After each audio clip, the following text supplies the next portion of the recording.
बिस्मिल्लाहिर्रहमानिर्रहीम। अस्सलाम वालेकुम माय केमिस्ट फैमिली। ये है आपका favourite channel your free academia. उन बच्चों का चैनल जो केमिस्ट्री समझ कर पढ़ना चाहते हैं। रट्टे वालों के लिए है कोई और चैनल। सब बोले 10 time my passion my chemistry.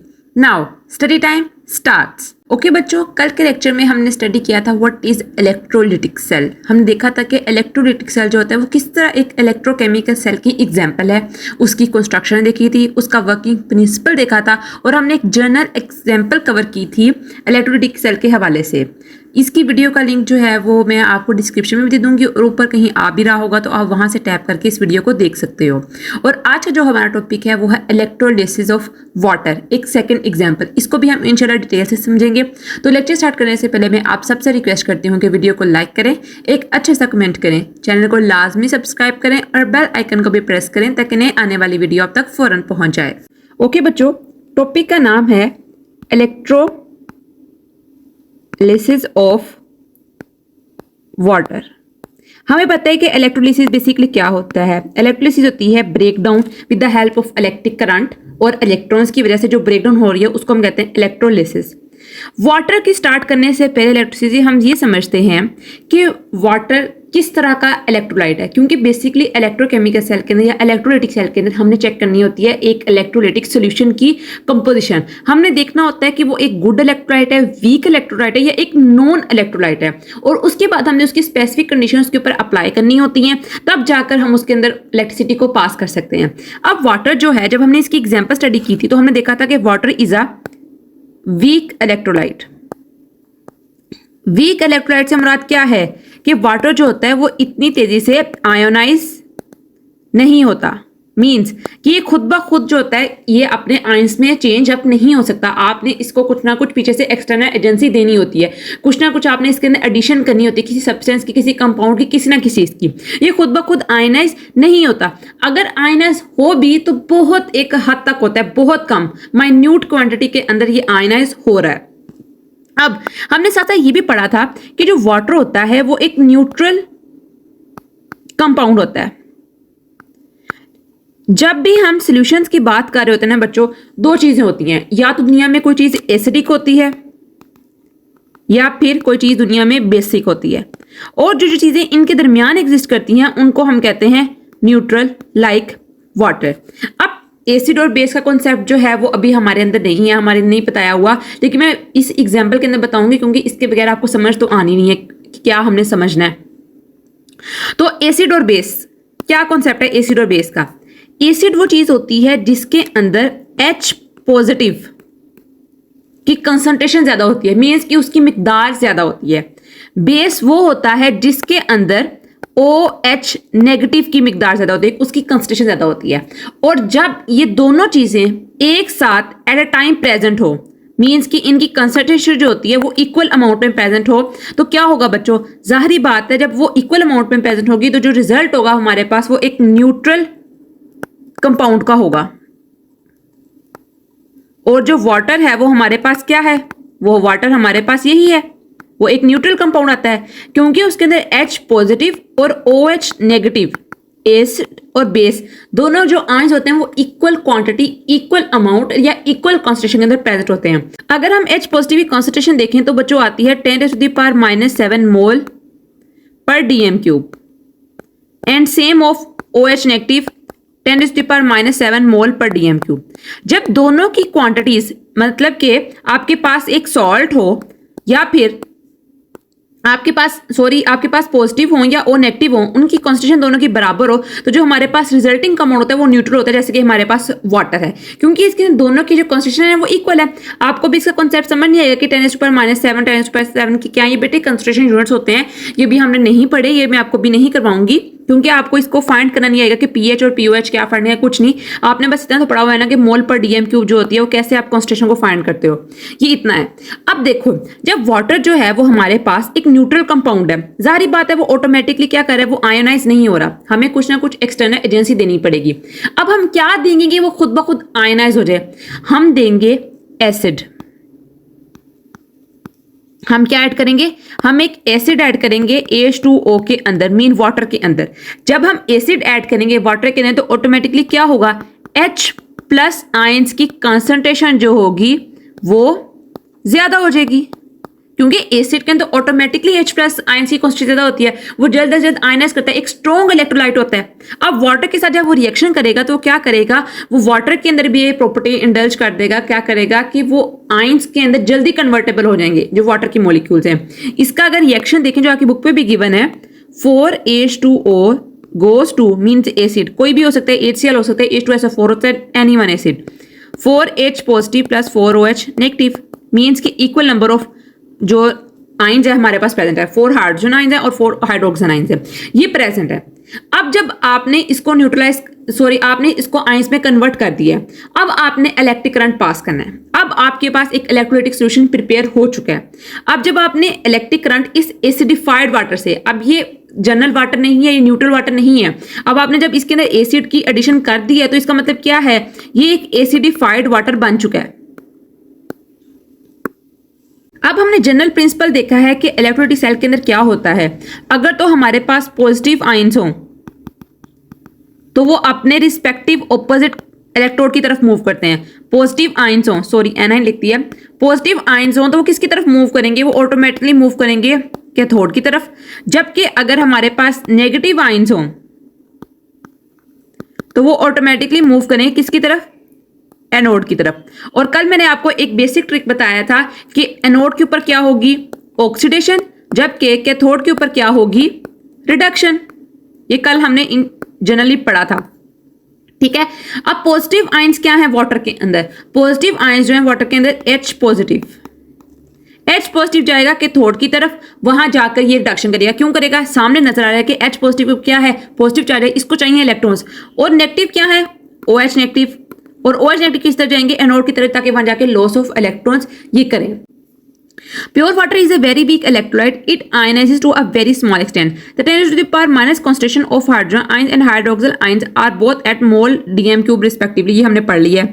When a few drops of an acid are added in water, its conductivity improves.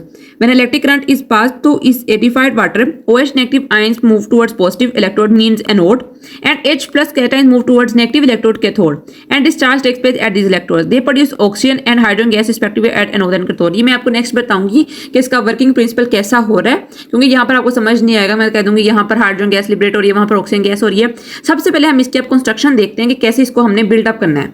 तो बच्चों सबसे पहले देखो ये बैटरी है, ये बैटरी क्या सोर्स कर रही है, as a source of electric current, ठीक है। बैटरी का जो पॉजिटिव टर्मिनल है वो अटैच है एनोड के साथ, जबकि बैटरी का जो नेगेटिव टर्मिनल है वो अटैच है कैथोड के साथ। अब हमें पता है कि नेगेटिव होगा तो कैथोड होगा, पॉजिटिव होगा तो एनोड होगा। यहां पर जिस चीज की एडिशन की गई है ना, वो एडिशन की गई है प्लेटिनम इलेक्ट्रोड्स की। ये बच्चों आपने सेम डायग्राम ऐसे ही प्रैक्टिस करनी है, इसको बार बार बनाएंगे तो आपको फिर आएगी। ऐसे देख लोगे कि नहीं यार ये इजी से मैं खुद बना लूंगा, आपको पेपर में डेफिनेटली भूल जाएगी। आपने जरूर हैंड से 1-2 दफा ट्राई करनी है, ठीक है। जब जब आप इस चैप्टर को कवर करो, जब जब इस टॉपिक को कवर करो, आपने हर दफा इसको क्या करना है, रिवाइज करना है और इसकी डायग्राम प्रिपेयर करनी है। इसके बगैर आप पेपर करोगे तो आपके मार्क्स आने नहीं है, आपने बेसिक चीज ही मिस कर दी है इसके अंदर। अब प्लेटिनम इलेक्ट्रोड्स बच्चों हमने यूज किए हैं। अब प्लेटिनम इलेक्ट्रोड्स तो हो गए हैं हमारे पास, ठीक है, मतलब कि जो हमारे पास एनोड और कैथोड था वो प्लेटिनम का बना हुआ था, ठीक है। इसको हमने बाद में दे दिया पॉजिटिव एनोड है और नेगेटिव कैथोड है। अब यहाँ पर क्वेश्चन इस होता है कि हमने स्पेसिफिक प्लेटिनम इलेक्ट्रोड क्यों यूज किया है।